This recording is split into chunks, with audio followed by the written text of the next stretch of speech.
ഇങ്ങേരുതേ മനുഷ്യന്റെ രോമാഞ്ചടിപ്പിച്ച് കൊല്ലും. ചിലപ്പോ തോന്നും ഒരു ജാട, ഒരു ആർക്കൊണ്ട് അടുക്കാൻ പറ്റൂല.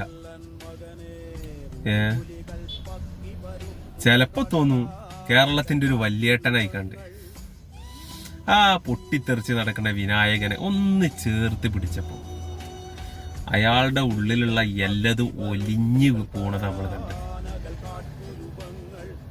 ആ ഒരു ചേർത്ത് പിടിക്കല്ല എല്ലാം ഉണ്ട്. വെറുതെ അല്ല ആൾക്കാര് ഇന്ന് കണ്ണടക്ക വെച്ച് നടക്കുമ്പോ ഇതെന്താ മമ്മൂട്ടിയാണെന്ന് ചോദിച്ചത്. സംസാരിക്കാൻ അറിയില്ല, അറിയാലോ. ആ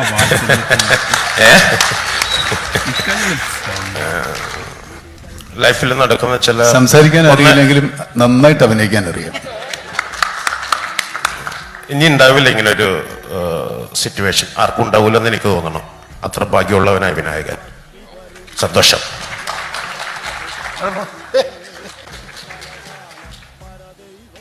രണ്ട് വാക്കിലെല്ലാം ഒതുക്കിയല്ലേ? ബാക്കി ഞാൻ പറയാം.